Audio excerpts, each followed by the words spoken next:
Assalamualaikum warahmatullahi wabarakatuh. Selamat datang kembali di channel Kuliah-Kuliahan, ruang pelarian di mana kita bisa belajar banyak hal. Kembali lagi kita di segmen prosedur analitis dalam audit laporan keuangan. Dan ini adalah video penjelasan keempat. Kira-kira seperti apa penjelasannya? Mari kita simak bersama-sama.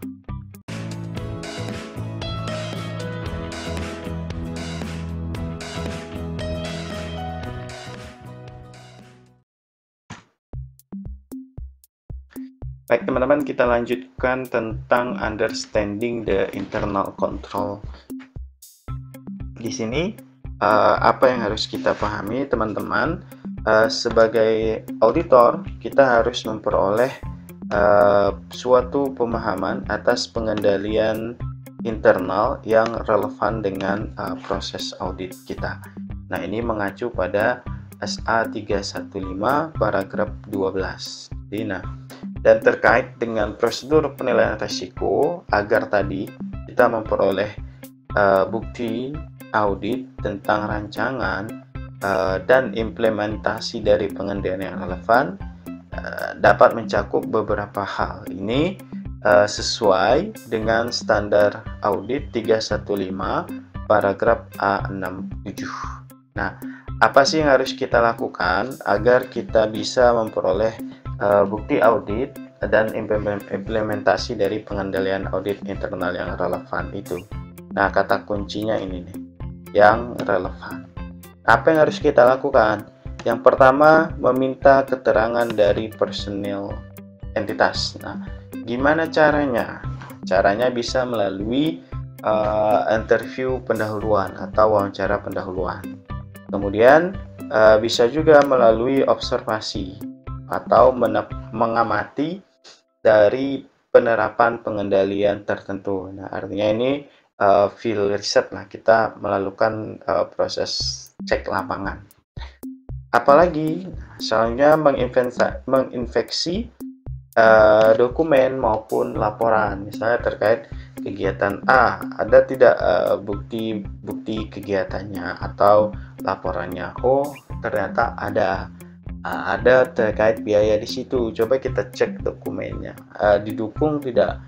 Misalnya ada nggak bukti bayarnya, atau untuk sebuah kegiatan itu ada nggak bukti penawaran dari pihak ketiga, begitu teman-teman. Dan yang terakhir adalah bisa dilakukan dengan menelusuri dua atau satu transaksi melalui sistem informasi yang relevan pelaporan keuangan atau walkthrough. Jadi kita sampel, bahasa mudahnya ya, kita sampel satu atau dua transaksi.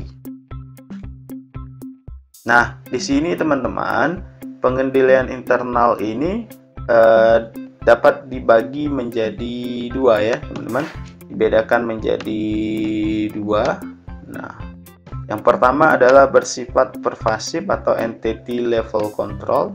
Yang kedua bersifat spesifik atau activity level control. Nah, ini tadi yang pervasif yang mana, yang spesifik yang mana. Yang pervasif ini dari governance leadership dan sistem informasi akuntansi, entity level control. Artinya ini tingkat entitas. Ini pervasive level control.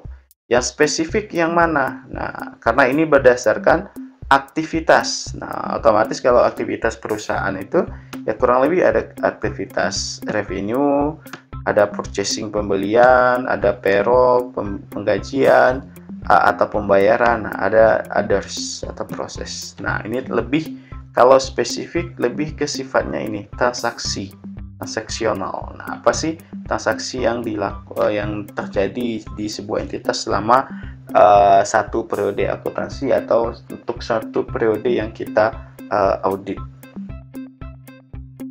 Selanjutnya kita sebagai auditor hanya diwajibkan teman-teman untuk memperoleh suatu pemahaman atas pengendalian internal yang relevan dengan audit. Nah, kalau kita mau lihat, ini sesuai dengan control activity relevant to audit. Ini mengacu pada SA 315 paragraf 12. Nah, di sini di entity level control ini dibagi menjadi dua, teman-teman. Ada financial reporting signifikan, artinya ini berarti ini tentang laporan keuangan, dan ada juga terkait dengan operational and compliance objective atau kepatuhan terhadap tujuan. Nah, kalau di sini financial reporting ini kontrolnya relevan to audit, sementara yang ini kontrol not relevan, tidak relevan lah dengan proses audit yang dilakukan, karena tadi lebih ke pemenuhan terhadap tujuan dari perusahaan itu tercapai atau tidak. Sedangkan kan audit tidak membahas itu. Audit kan membahas tentang financial reporting atau tentang laporan keuangan. Nah, gimana sih? Apa sih itu sistem note, withdrawal maupun TOC atau test of control? Nah, ini bagian dari kita melakukan tadi proses risk based audit ya, teman-teman. Nah, sistem note itu apa? Sistem note itu pendokumentasian secara narasi terkait dengan sistem bisnis perusahaan atau siklus transaksi tertentu. Contohnya transaksi persediaan. Kita coba untuk menarasikan persediaan kalau perusahaan ini gimana sih? Sampai di mana sih titiknya akan sebuah proses tadi diakui untuk menjadi persediaan. Nah, gitu. Kalau withdrawal ini apa? Nah, ini adalah penelusuran sistem informasi perusahaan untuk memastikan bahwa pengendalian yang tercatat itu benar-benar telah dilakukan. Misalnya kita pilih satu atau dua transaksi, kita cek dari katakanlah perusahaan ini menggunakan aplikasi dalam penyusunan laporan keuangannya. Contohnya aplikasi XYZ. Nah, kita coba telusuri salah satu transaksi tadi itu ke aplikasi XYZ. Benar nggak dicatat transaksi itu? Nah, begitu teman-teman. Dan itu sampel. Biasanya dilakukan di saat kita berada di perusahaan atau di lapangan lah, begitu. Jadi yang nggak harus untuk kita kasih tahu dulu tuh perusahaannya. Karena kalau kita kasih tahu dulu, nanti ada waktu untuk perusahaan persiapan.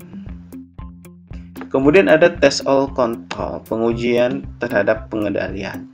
Nah, ini adalah sebuah pengujian audit untuk memastikan bahwa seluruh kontrol pengendalian itu yang relevan dengan audit itu telah diimplementasikan dengan baik dan dapat diandalkan.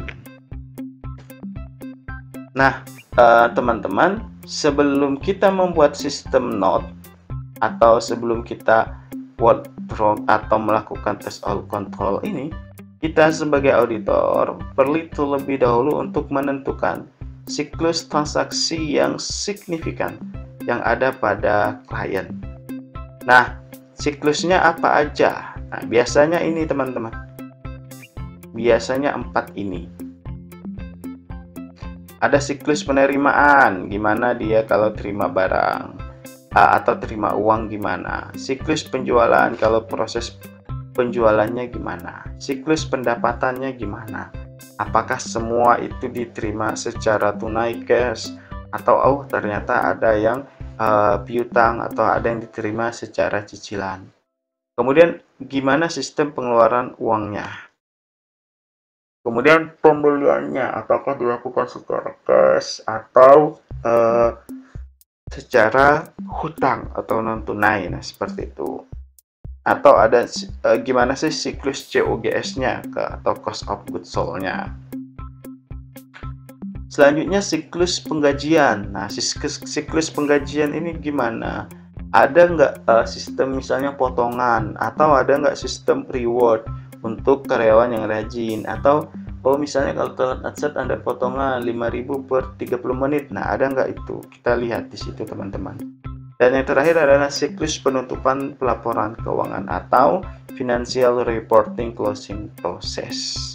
Nah, siklus selain dari 4 yang tadi teman-teman, siklus penting lainnya adalah tadi siklus treasury, khusus yang mempunyai divisi treasury ya teman-teman. Biasanya perbankan punya tuh, tapi kalau yang kecil